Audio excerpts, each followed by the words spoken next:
goal we had starting off was really to try and take close quarters combat to the next level. The great part about it is you never know how it's going to play. You never know what's going to happen. You almost forget you're playing the game because it just looks real. Where is Other games have done monsters that jump out of the closet at you, and what we've really tried to do is get under your skin. Hush now, Mr. Moody. The time for talk is done. It was amazing. I mean, I've never seen so unique a game. It's not about up-in-your-face monsters. It's about really messing with the player's mind. It wasn't until I started playing that I really got it. It breaks so many of the standard conventions of what you would expect out of a first-person shooter.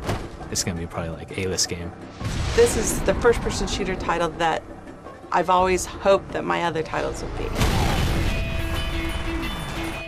I think it was the first time we really had a chance to kind of start from scratch. We weren't making a sequel to another game. We had been thinking about kind of the core concept of really a game that had a lot of action in it and was just based on kind of the action movie experience. From the very beginning, we always talked about it as being like an action movie. At its core, it's a very intense, visceral shooter with a little bit of a twist of the supernatural. When we started off, we really worked with a lot of people to nail down the scope of what the game is going to be and who are we marketing to, because we really wanted to make a game that's going to appeal to more people. You guys about done up there? Or are they just getting started? This team has always been very focused on trying to tell a good story with the game. We try to not just make it about going around and shooting bad guys who are popping out of every corner. There is hopefully a compelling story, all the things that make movies exciting. They really wanted to create this John Woo style action movie blended with elements of The Ring. So that was their focus from the beginning. They're avid consumers of all other types of media, so they know what's scary, they know what's fun. The horror element actually suggested itself and seemed to fit right in with the story that we had come up with initially, which did have some kind of paranormal elements to it already. The key thing is the blending of this over-the-top, just visceral action game with just great elements of horror that are tied in with suspense and just the whole eeriness of it. Getting that sort of feel inside an action game just hasn't been done yet. Storytelling structure hasn't changed for thousands of years at least. In all recorded stories, they have some key structural elements. Craig's really good at adapting the story to fit within the capabilities of what we could do within the game. Because it is a game and because the player is a participant, the more you can do real time with the player in control, the more immersive the experience becomes. Monolith has taken a lot of care not to be in your face with the the kind of scary moments or the gore even. There's a lot of times it's what you don't see is scarier than what you do see. You're genuinely creeped out. When you're testing something specific, you can get very focused on it. And there was a particular scene where Alma, the little girl, I had placed her, I had her walking across a doorway, and I had sort of forgotten that she was there. So I'm walking around looking at the lighting and the scene, and I turn around and catch her out of the corner of my eye, and I just completely freaked out because I'd forgotten she was there, and she's just standing there kind of looking at me. It was chilling.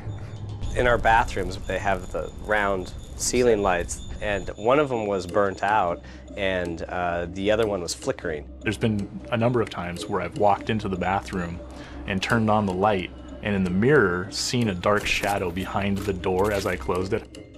One day, John Mulkey came running into my office, and he's like, "There's like this shadow in the bathroom, and it's freaking me out. I can't stand it." I swear it happened.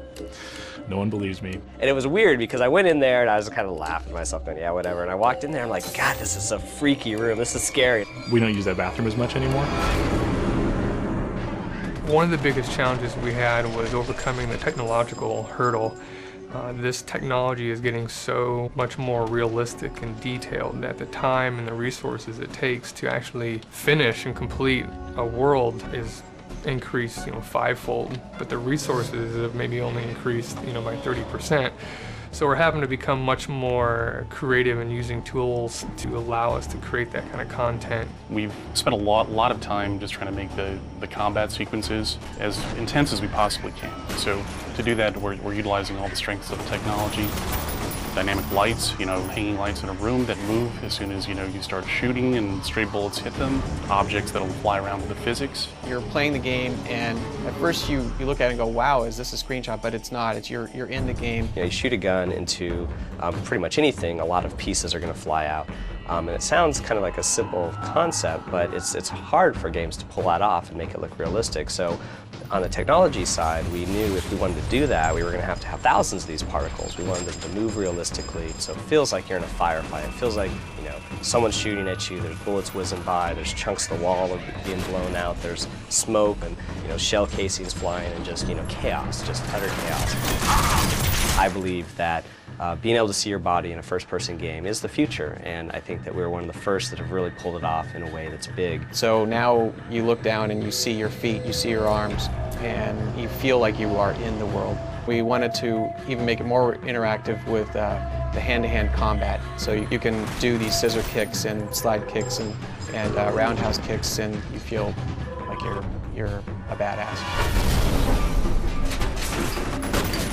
We'd played games where you were part of a Special Forces team, but the enemies are always just standing around. We wanted to play against a Special Forces team, so the AI just had to be phenomenal. The evolution of AI in gaming has been one driven by the demand of the players.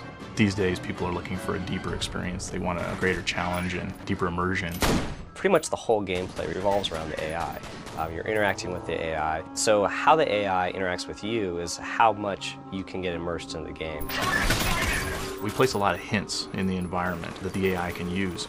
So when you come into a situation where you've got bad guys rushing into a space, what they do is really based upon your actions. If you decide to take cover and head off in one direction, the AI will have a number of available options presented to them because of what you do. The cool thing about the AI in F.E.A.R is it's not scripted, it's part of their behavior. So they'll walk out to an area and they'll evaluate what they want to do to get at the player, to get away from the player. So each time they do that, it could be different. We have an assassin character who can cloak and cling to walls and jump over railings and comes right up on top of you. We've also added the squad behavior for the AI. So now when you come into an area, you have to fight the whole squad. It's not just each individual AI by themselves. They can communicate with each other. You'll hear them talk about he's behind the wall or he's trying to flank us. It comes back to that focus on the close quarters combat. The experience of being in a space with a squad of enemies and fighting them and defeating them is really, really satisfying. And that's our greatest achievement on this game.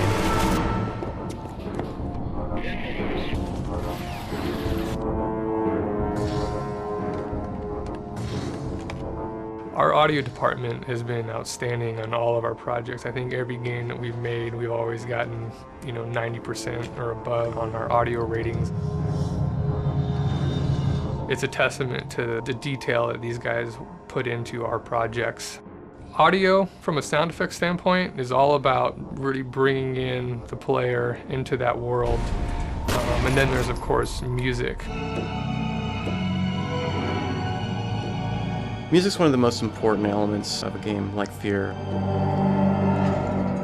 When you think about what is really conveying the emotional aspect of the events and as you're sort of piecing the story together as you're playing, it's pretty much the most powerful way to do it.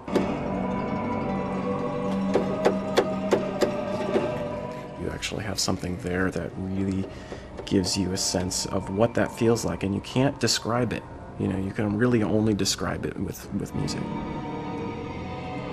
The music we did for F.E.A.R was a conscious effort to try to be somewhat minimalistic. We didn't want to have soundtracks playing throughout the game. We wanted something that just kind of blended in with the environment and the ambience, just to keep people on edge. This game is all about flipping people's expectations around. The way it's been designed. It means that the first idea that you get is not necessarily the right one. In fact, in more cases than not, it's probably not going to be the right one. Quality assurance is one of the key factors that we have and one of the key tools for product development. to make sure that the game is tuned right, that the balance is there, that the levels feel fun, that the pacing's right. Is it too hard to play? So all those things are crucial that you get that feedback from QA. F.E.A.R's had a longer test cycle than a lot of our projects, but this is one that we really knew that everyone was going to work really hard to try and get right. The developer gives us a build once a week and we bang away at it. We have all sorts of checklists that we got to run, and on a daily basis I'll create a report and hand it over to Mike. Willie does all the work, he just makes me look good. Have you seen this one before? The testers are fans of the game, which is a great thing to see. Our goal was to try and play the game as early as possible so we could evolve it based on playing it, building something, playing it, tweaking it, playing it again. Well, sometimes, if I come from the left, it'll do it, but sometimes from the right. It's been really, really great working with Monolith. They value the testers' input, they value the things that they have to say, and that shows in the game. Now we're actually getting into more formalized play testing where you're behind the glass and you watch a group of people play. Brian skipped the intro. Oh, really? He must not have known what he was doing. He must not have. How would you guys describe the difficulty level of the game? Was it about right, or was it? That part was really hard. I only passed it like right at the end. I like the fact that they're listening to my opinion and that that as a gamer, they're trying to make the experience better. And action. So it's a big week in development for F.E.A.R. Here we are, getting up to beta, and we're putting in the final sequence. The last 2 levels are going in at this moment, and making sure that it is just right and has that final payoff for the player. F.E.A.R is one of those great products that marketers dream about. I think the approach in this particular case was to do something with a little more texture, a little more sophistication. We needed to do something that wasn't paint by the numbers. I wanted to make certain that we got a campaign that clearly showed how this game was not like any other game that you'd ever seen. It looks like F.E.A.R is really coming together. Like everything we're doing is very, very exciting. It's probably one of the biggest PC launches that we've had. And everything we've kind of done has been very minimalistic. We're giving out as little information as we can, but keeping it interesting. We haven't released much on the story, and we're not going to, because this is like a movie. There are some serious twists all the way through. We had this event in Dallas, Texas at the CPL 2005 event. We had hundreds of fans waiting for over an hour to get a chance to play the game in a tournament that we set up. All right, sit together. Let's go. What did you think of the game? The game's amazing. Bottom line, it's awesome. People, going off from the booth with their F.E.A.R t-shirt. It was the hit of the show. The buzz around the title couldn't be larger. One of the most important initiatives that we have is what's known as our Director's Edition. We are going to do a live action series of 1-minute vignette movies. This is going to be really cool. And we're going to put these 6 parts of this movie on the Director's Edition as well. And action. Hello, Alma. I'm Dr. Green. I'm here to check up on you. See how you've been feeling. They know this is a special title that they're going to want to get, load up, turn the lights down, turn the sound really up, and just have one of these great gaming experiences that don't come around that often. I'm really excited that we had a vision, and I think we nailed it. We're just going to make the best game we can and hope that everybody loves it. But it's exciting that other people are sharing the excitement. I had great expectations for F.E.A.R, but it's like seeing and playing it, it's totally surpassed those. It's not often you come across a product that has this sort of magical blend of ingredients that can drive its own buzz just by the very nature of what the idea is and who's making it. It's probably going to be kind of hard to play this game by myself with the lights off. I'll probably play it, but maybe with the lights on during the day. I've never seen anything like this. It's addictive.